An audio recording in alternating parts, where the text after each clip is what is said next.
E aí, Zé, beleza? Então, Zé, hoje nós iremos falar sobre os princípios do direito do trabalho. Os principais princípios do direito do trabalho são o princípio protetor, o princípio da inalterabilidade contratual lesiva, princípio da indisponibilidade dos direitos trabalhistas, princípio da primazia da realidade, princípio da continuidade da relação de emprego e o princípio da intangibilidade salarial. Vamos verificar o princípio protetor.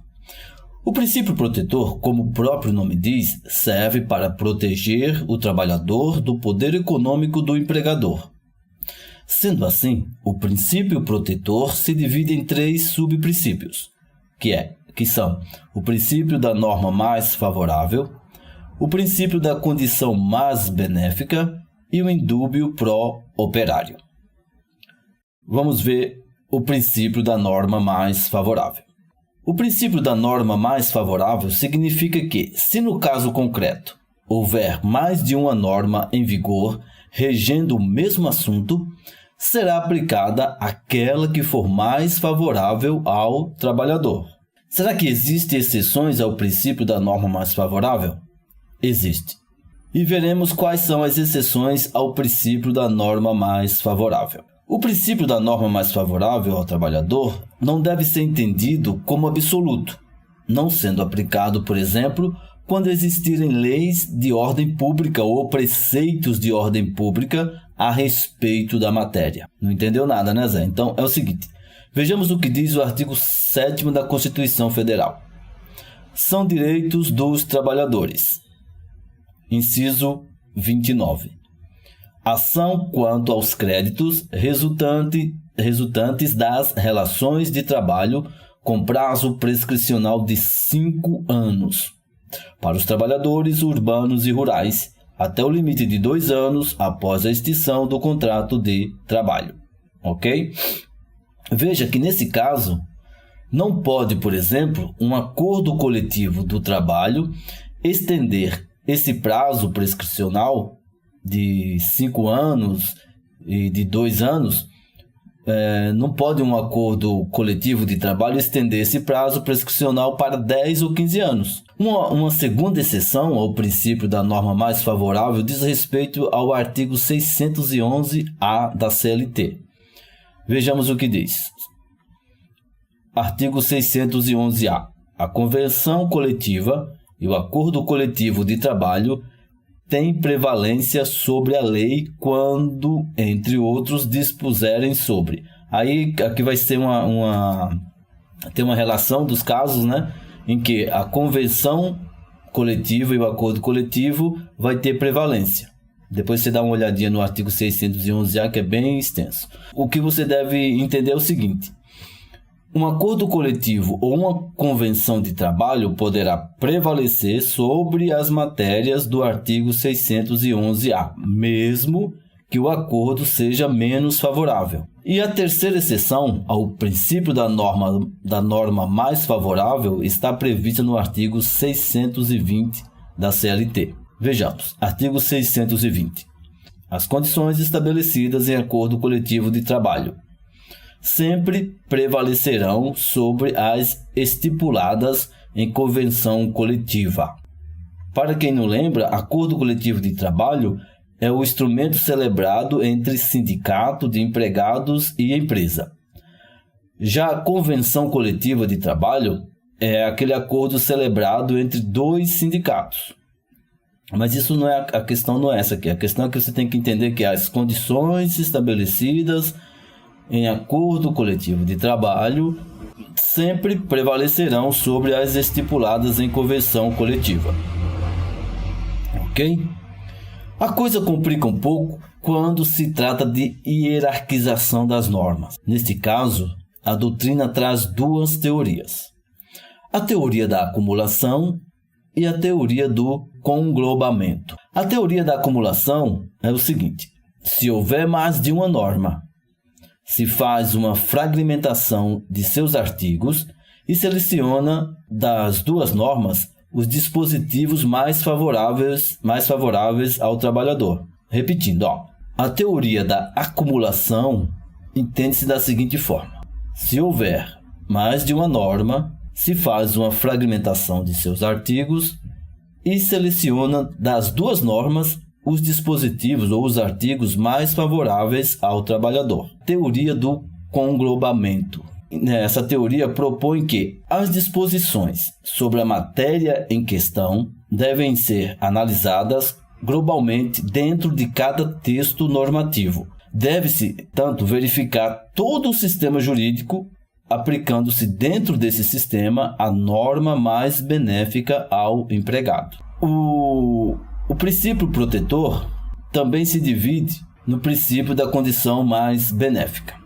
O princípio da condição mais benéfica, é encontrado no artigo 468 da CLT, ou tem por base o artigo 468 da CLT, que diz o seguinte: nos contratos individuais de trabalho, só é lícita a alteração das respectivas condições por mútuo consentimento e ainda assim, desde que não resultem direta ou indiretamente prejuízos ao empregado, sob pena de nulidade da cláusula infringente desta garantia. Ou seja, é inválida a supressão de cláusula de contrato de trabalho que prejudique o empregado. Também temos uma súmula, súmula 51 do TST, que diz o seguinte: as cláusulas regulamentares que revoguem ou alterem vantagens deferidas anteriormente só atingirão os trabalhadores admitidos após a revogação ou alteração do regulamento. Veja que isso aqui é uma espécie de direito adquirido do trabalhador contratado sob as cláusulas de determinado contrato. As alterações que tal contrato ou tal norma ou regulamento da empresa, se houver alguma alteração, essas alterações só serão válidas para os próximos contratados. Princípio do indúbio pro operário. Significa o seguinte: diante de duas ou mais interpretações sobre a mesma norma, escolhe-se a que seja mais favorável ao empregado. Veja que não se trata de normas diferentes, e se tem dúvida de qual delas é mais favorável, trata-se de interpretação da mesma norma. Vamos ao próximo princípio. Princípio da inalterabilidade contratual lesiva. Esse princípio é muito parecido com o princípio da condição mais benéfica. A grande diferença é que este princípio diz respeito à inalterabilidade dos contratos. Este princípio não impede alterações contratuais trabalhistas que beneficiem o empregado. O que se restringe são as alterações lesivas, onde o empregado é prejudicado. Também é possível, por meio de negociações coletivas, que certas cláusulas sejam flexibilizadas com vistas a evitar um mal maior. Por exemplo, reduz-se o salário para evitar que se mande o empregado embora. Então, não é também um princípio absoluto. Esse princípio também está expresso no artigo 468 da CLT. Nos contratos individuais de trabalho, só é lícita a alteração das respectivas condições por mútuo consentimento e ainda assim, desde que não resultem, direta ou indiretamente, prejuízos ao empregado, sob pena de nulidade da cláusula infringente desta garantia. Próximo princípio. Princípio da indisponibilidade dos direitos trabalhistas. Significa que o trabalhador não pode negociar livremente cláusulas trabalhistas, ou seja, ele não pode abrir mão de um direito para assegurar o seu emprego. Este princípio também é conhecido como princípio da irrenunciabilidade dos direitos trabalhistas. Exceções. Uma exceção a esta regra é o artigo 611-A. A convenção coletiva e o acordo coletivo de trabalho,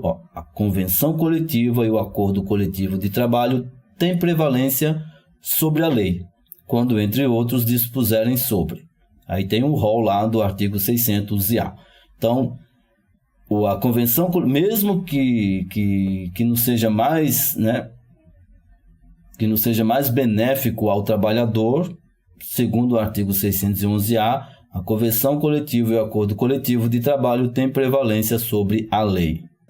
E a outra exceção está prevista no artigo 444 da CLT, que diz o seguinte: as relações contratuais de trabalho podem ser objeto de livre estipulação das partes interessadas em tudo quanto não contravenha às disposições de proteção ao trabalho, aos contratos coletivos que lhes sejam aplicáveis e às decisões das autoridades competentes.